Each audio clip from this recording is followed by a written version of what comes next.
మన దేశానికి ఒక దుర్దినం, ఒక కాళరాత్రి. కాశ్మీర్లోని పెహల్గాంలో 27 మంది అమాయకులను టెర్రరిస్టులు ఊతకోత కోయడం అంటే చాలా దిగ్భ్రాంతికరం, చాలా బాధాకరం. ఈ సమాచారం తెలిసిన వెంటనే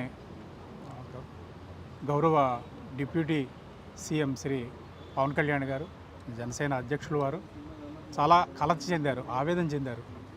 వెంటనే ఆయన సందేశాన్ని, ఆయన మనసులో ఆవేదనని ట్విట్టర్ ద్వారా వ్యక్తం చేశారు. ఈరోజు ఉదయం పార్టీ శ్రేణులతో మాట్లాడుతూ మనం దేశం కోసం సంఘీభావం తెలపవలసిన సమయం ఇది.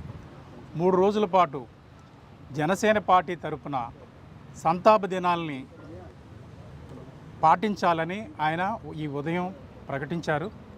ఆ మేరకు ఈ ఉదయం పార్టీ కార్యాలయంలో పార్టీ పతాకాన్ని అవనతం చేశాము. సాయంత్రం ఈ ఊచకోతలో అమరులైన వారికి సంతాప సూచకంగా ఈ సాయంత్రం కార్యాలయం దగ్గర క్యాండిల్స్ వెలిగిస్తాము. రాష్ట్ర వ్యాప్తంగా జనసేన కార్యాలయాలు ఎక్కడున్నాయో అన్ని చోట్ల, అన్ని ప్రాంతాల్లోనూ జనసేన నాయకులు, కార్యకర్తల ఇళ్ల మీద కూడా ఈ పార్టీ పతాకాన్ని ఈరోజు అవనతం చేయమని అధ్యక్షుల వారి ఆదేశం. ఆయన ఆదేశాలను పాటిస్తున్నాము. ఈ కార్యక్రమాన్ని ప్రారంభించాము. అదేవిధంగా సాయంత్రం కొవ్వొత్తులు వెలిగించి అమరులైన వారందరికీ నివాళులు తెలియజేస్తాము. రేపటి రోజున ప్రతి కార్యాలయం దగ్గర మా శ్రేణులు సంతాపం వ్యక్తం చేస్తూ మౌనంగా దీక్షలో కూర్చుంటారు.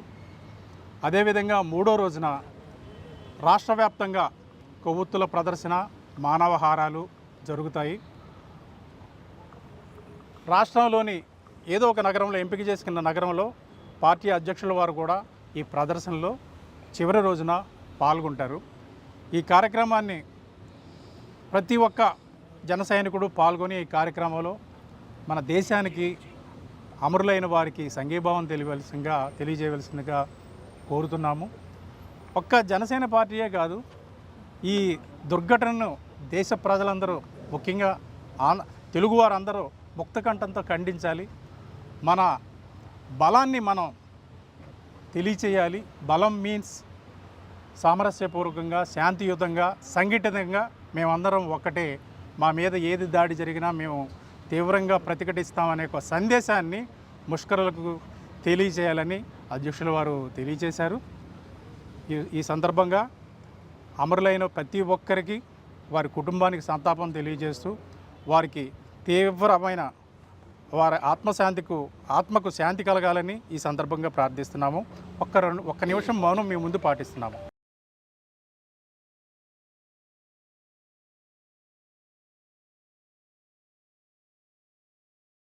చూసారు కదండి. మరి ఈ వీడియో కనుక మీకు నచ్చినట్లయితే ఒక లైక్ కొట్టేసి మీ అభిప్రాయాన్ని కూడా కామెంట్ బాక్స్లో తెలియజేస్తూ ఇలాంటి ఇంట్రెస్టింగ్ అప్డేట్స్ కోసం మా ఛానల్ని సబ్స్క్రైబ్ చేసుకోండి.